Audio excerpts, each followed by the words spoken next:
4 class தண்ணி ஊற்றணும் first.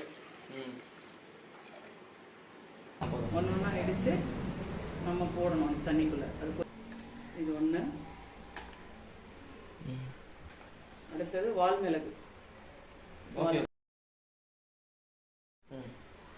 போட்டா. அடுத்து சித்தகத்தை. இது பேர் சித்தகத்தை. பாதியமாக இருந்தால் போதும், ஒன்று பாதி இருந்தால் போதும். இது கலச்சிக்காய். இது உள்ள இருக்க பருப்பு தான் தேவை. தொலி தூக்கி போட்டுடணும். இதுதான் பருப்பு, இது தொலி. இதை தூக்கி போட்டுடணும். இதோட சாறு இருந்தால் மட்டும் போதும். பூண்டு, அதாவது இந்த பூண்டை இந்த இதோட மூட்டோடையே போட்டுடணும். இதோடையே போட்டுடணும். தோல் உரிக்கக்கூடாது. இந்த முனையோடையும் போட்டுடணும். இந்த ரெண்டுமே அப்படியே போட்டுடணும். அப்போ தான் வாயுலாம் கலையும்.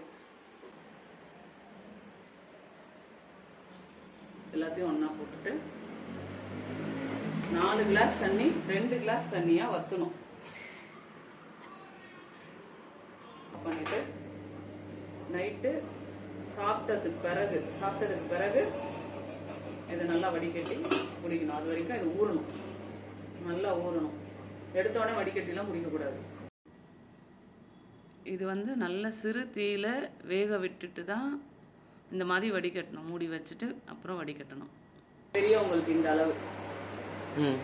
அளவு பெரியவங்களுக்கு. இது ரொம்ப குட்டி பசங்களுக்குலாம் குடிக்கக்கூடாது. சாப்பிட்ட பிறகு, நைட்டு சாப்பிட்ட பிறகு குடிக்க வேண்டியது. சாப்பிட்டு இதை குடித்த பிறகு தண்ணி உடனே குடிக்கக்கூடாது. நமக்கு ஒரு மாதிரி இருக்குது அப்படின்னா காஞ்ச திராட்சை ஒரு 2-3 போல் எடுத்து வாயில் போட்டுக்கணும். கேஸ்லாம் வெளியேற்றும். அதுக்கப்புறம் வாயு பிடிப்புன்னு சொல்லுவாங்கல்ல, அதெல்லாம் சரியாக்கிடுது.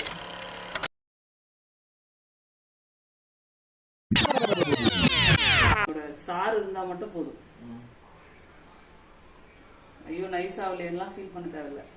Don't be sad. இது கூட சேர்த்துக்கலாம்.